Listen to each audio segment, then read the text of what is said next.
Aparentemente, o meu tema é um tema que, por assim dizer, poderia soar como um tema excessivamente teórico. Tutela provisória, entre a tutela do processo, ou da tutela do processo, a tutela do direito. Nada obstante, eu gostaria de responder duas questões práticas com a minha exposição. A primeira delas, que era uma questão absolutamente pacífica no âmbito do Código 73, mesmo depois das reformas do Código 73, diz respeito a saber se o juiz pode ou não pode conceder de ofício tutela cautelar. Tutela provisória pode ser satisfativa ou cautelar. Isso não mudou, obviamente, na sistemática do novo Código. E a primeira questão que eu gostaria de responder com os colegas e com as colegas é essa. Na sistemática do Código de 2015, permanece o poder geral de cautela, de modo que eu posso, de ofício, prestar tutela cautelar? Essa é a primeira questão que eu gostaria de examinar. A segunda questão que eu gostaria de examinar diz respeito especificamente à tutela provisória de urgência. A tutela provisória de urgência. Notem que o Código de Processo Civil, no seu artigo 300, subordina a concessão da tutela provisória à probabilidade do direito. Muito bem, avançamos em relação ao Código de 73, mas também subordina a concessão da tutela de urgência ao perigo de dano irreparável ou de difícil reparação. E eu sublinho aqui a expressão perigo de dano.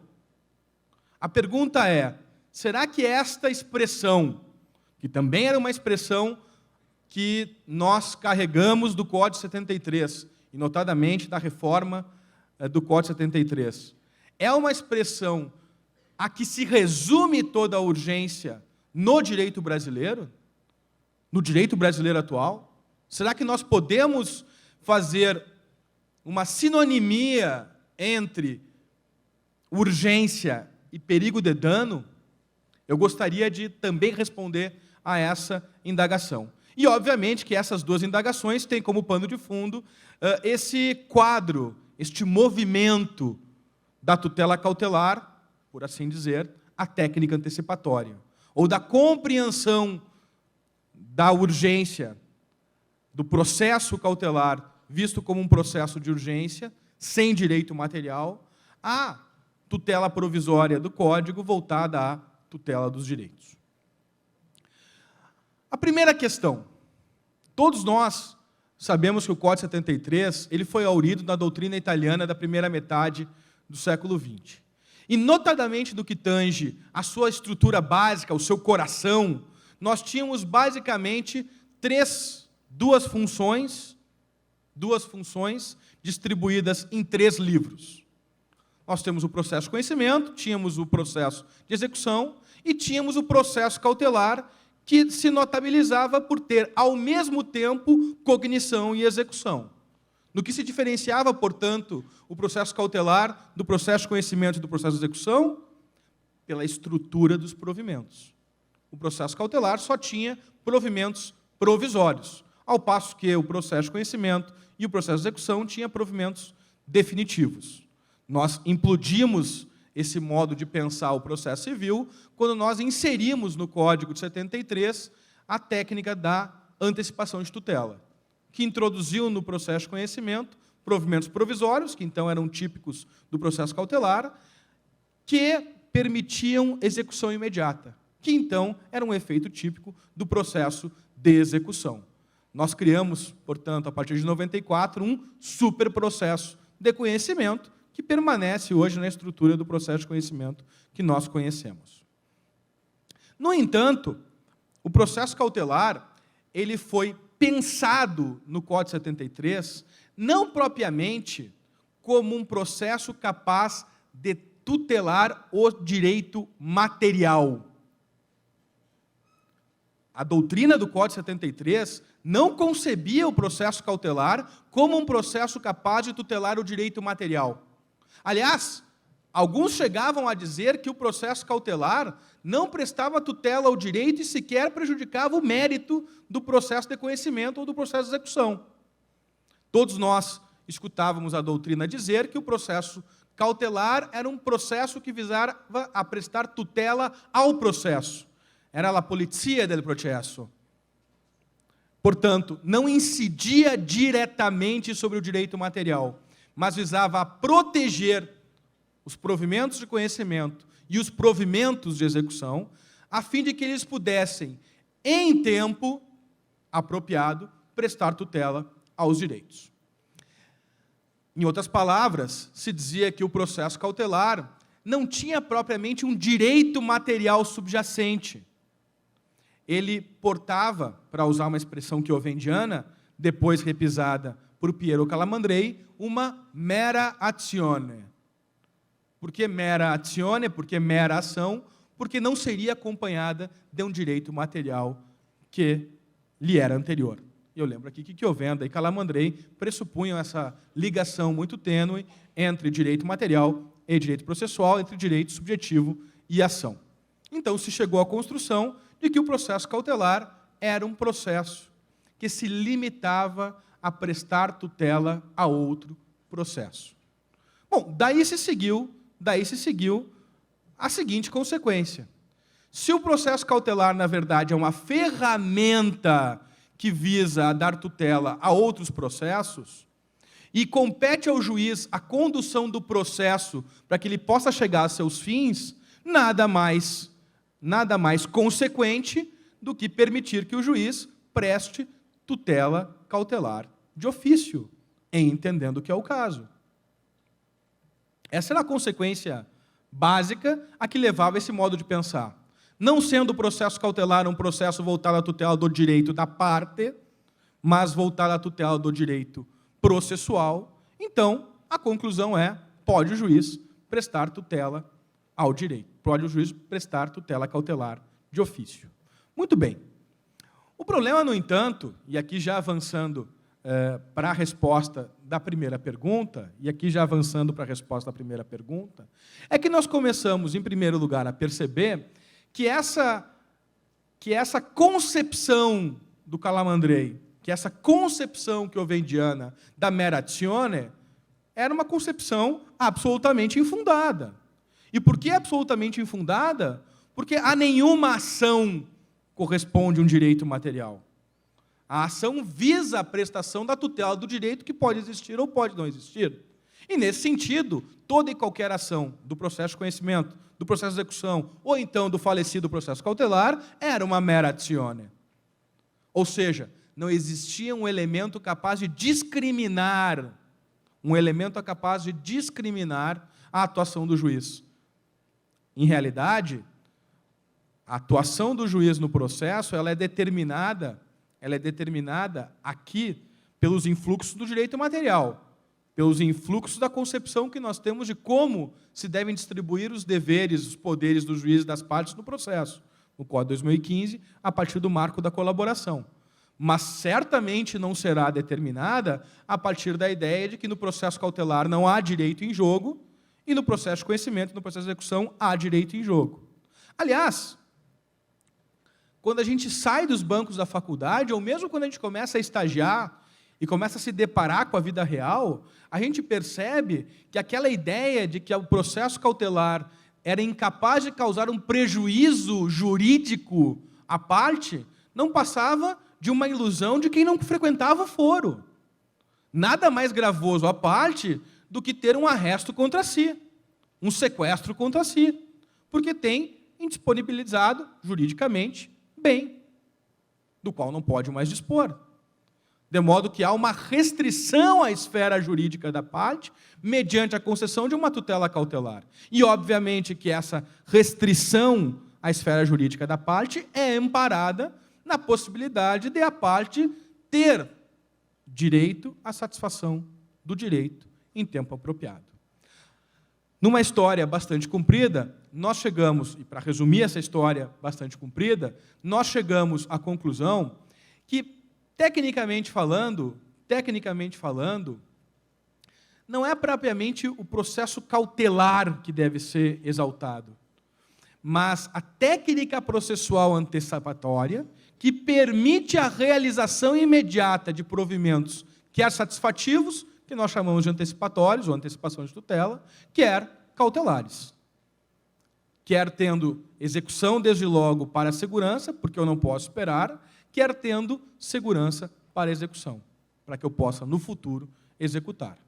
Daí que nós, então, chegamos à conclusão, e o Código encampa essa conclusão, de que o que interessa, na verdade, é estruturar o processo a partir da possibilidade da outorga de provimentos provisórios, capazes de prestar tutela cautelar ou satisfativa. Em ambos os casos, visando a realizar um direito material subjacente. Um direito material à satisfação do direito, ou um direito material à cautela. E aí que então surge novamente a categoria do direito material à cautela, que o passe de mágica Chiovendiano e de Calamandrei, da Merezioni, antes havia colocado para baixo do tapete. Se tudo isso é verdade, se existe direito material à satisfação dos direitos, e se existe direito material à cautela, e se esses direitos competem e estão na esfera jurídica das partes, então, obviamente, que rege o problema o princípio dispositivo. Então, rege, obviamente, o problema o princípio da demanda. E eu só posso ter tutela cautelar e tutela satisfativa desde que pedida pela parte. Uma solução, inclusive intermediária, seria possibilitar que o juiz consulte a parte se ela tem interesse na obtenção de um provimento antecipado.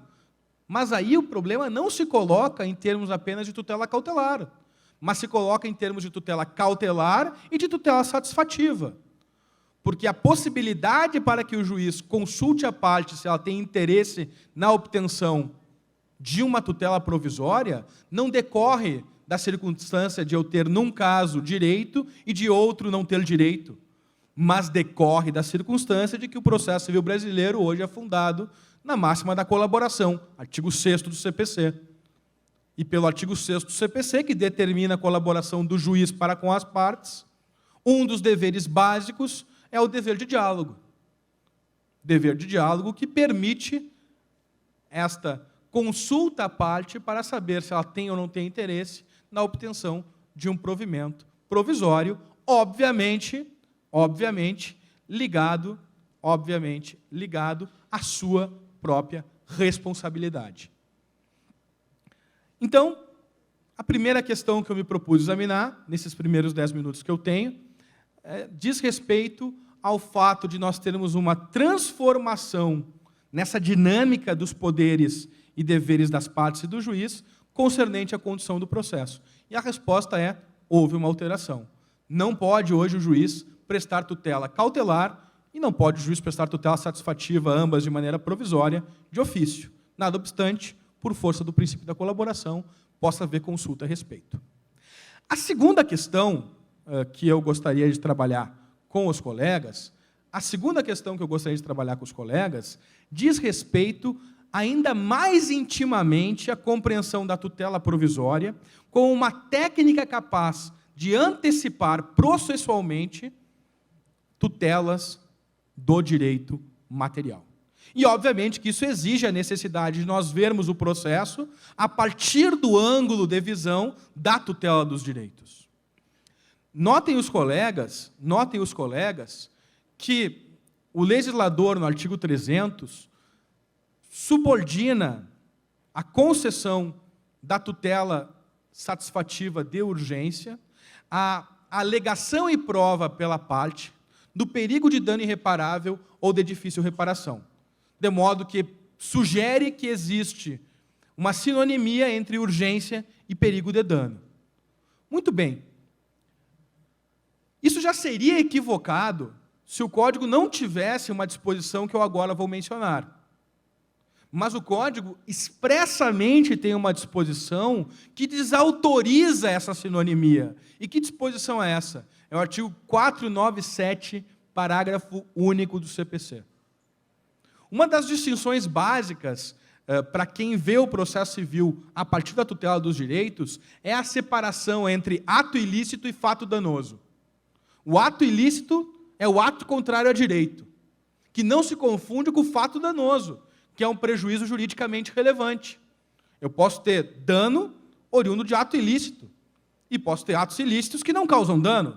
E eu, obviamente, posso ter tutelas que se voltam contra o ilícito e tutelas que se voltam contra o dano. E o direito processual tem o dever de se adequar em termos de técnica processual para prestar essas tutelas. Bom, se isso é verdade, então a questão que fica é a seguinte. Se isso é verdade, então a questão que fica é a seguinte. E quando o autor vai a juízo para postular uma tutela contra o ilícito, por exemplo, uma tutela preventiva contra o ilícito, uma tutela inibitória, que é aquela tutela que visa prevenir a prática de um ato ilícito. É aquela que visa a prevenir a prática ou a reiteração ou a continuação de um ato ilícito para o futuro. Vejam que o autor que vai a juízo buscar uma tutela inibitória está preocupado com o ato ilícito e não buscar ressarcimento contra o dano. E por essa razão, na petição inicial, ele não está obrigado a narrar nenhum elemento concernente ao dano, porque o problema dele é simplesmente alegar e provar que há uma ameaça de ilícito, que vai ocorrer, que está ocorrendo, ou que pode ocorrer novamente.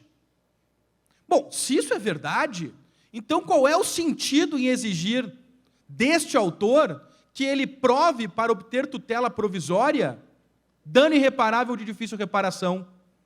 Absolutamente nenhum, porque é um tema rigorosamente impertinente desde o ponto de vista do mérito do processo. De modo que,